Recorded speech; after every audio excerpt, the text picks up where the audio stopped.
Assalamualaikum warahmatullahi wabarakatuh. Berjumpa lagi dengan aku, Imanda Agreta dalam Bisa Bincang Santai. Di perbincangan kali ini, aku bakalan mengangkat topik tentang efektivitas PSBB dalam memutus mata rantai COVID-19. Seperti yang kita semua ketahui, dunia saat ini sedang menghadapi permasalahan serius yaitu merebaknya virus corona atau yang lebih dikenal dengan COVID-19. Virus ini pertama kali muncul di kota Wuhan, Cina pada akhir Desember 2019. Terdapat dugaan bahwa virus ini berasal dari hewan yang kemudian ditularkan ke manusia. Virus ini menyerang manusia di segala usia. Virus ini ditandai dengan gejala batuk, pilek, sakit kepala, dan sakit tenggorokan.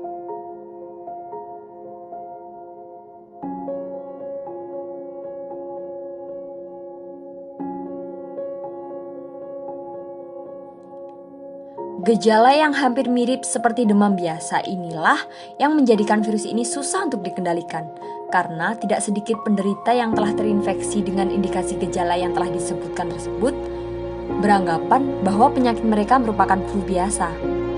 Karena penyebarannya yang sangat cepat, virus ini telah menjangkit berbagai negara di dunia termasuk di Indonesia. Kasus pertama kali dikonfirmasi pada tanggal 2 Maret 2020 oleh pemerintah Republik Indonesia. Kementerian Kesehatan dan Kepolisian kemudian melakukan penelusuran. Dari sinilah mulai banyak ditemukan kasus lain dari warga negara Indonesia. Korban positif corona kian bertambah setiap harinya. Update terbaru hingga saat ini, jumlah pasien positif telah mencapai angka di atas 10.000 jiwa. Kebijakan lockdown menjadi populer yang digunakan media massa untuk mendeskripsikan pembatasan pada wilayah yang terjangkit virus corona atau COVID-19.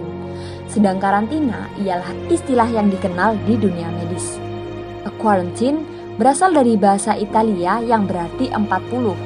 Metode inilah yang diperkenalkan oleh ilmuwan Ibnu Sina yang dijelaskan dalam bukunya berjudul The Canon of Medicine. 1000 tahun yang lalu dengan cara mengisolasi pasien yang terjangkit penyakit menular selama 40 hari. Di sini aku bakalan ngasih tahu kalian tentang 2 jenis lockdown yang diberlakukan di negara-negara lain. Yaitu yang pertama ada partial lockdown, ini seperti yang diterapkan di Italia, dan yang kedua yaitu total lockdown seperti yang diterapkan di Cina. Partial lockdown dan total lockdown artinya sama-sama bermakna sebagai pembatasan kegiatan sosial di suatu wilayah yang sudah terkontaminasi virus.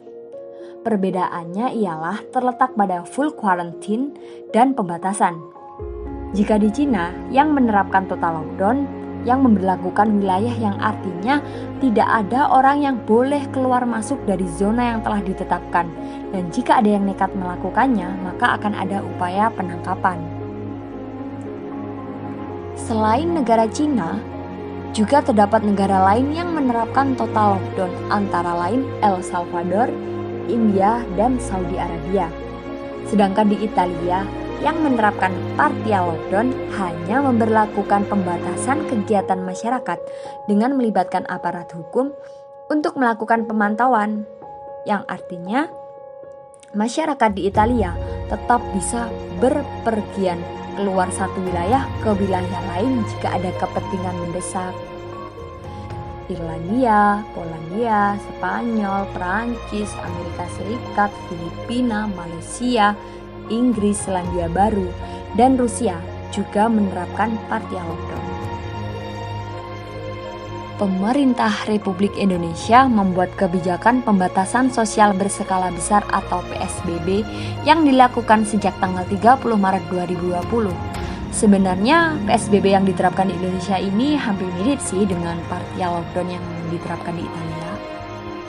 Pembatasan berbagai kegiatan sosial yang berpotensi meningkatkan penyebaran virus dilakukan dengan melibatkan aparat hukum yang berwenang melakukan kontrol di masyarakat. Akan tetapi, fasilitas umum seperti angkutan umum tetap beroperasi dengan ketentuan berupa pembatasan jam layanan, menjaga jarak, dan penggunaan masker. Namun, pemberlakuan ini tidak dilakukan secara serentak di Indonesia. Pemberlakuan PSBB didasarkan pada kondisi perkembangan penyebaran COVID-19 di masing-masing wilayah. Tentu, pemberlakuan PSBB ini kemudian berdampak pada kegiatan di berbagai bidang. Penanggulangan yang terus dilakukan oleh pemerintah diharapkan dapat memunculkan partisipasi masyarakat untuk ikut serta dalam melakukan penertiban dengan tetap mengikuti aturan-aturan yang telah ditentukan oleh pemerintah.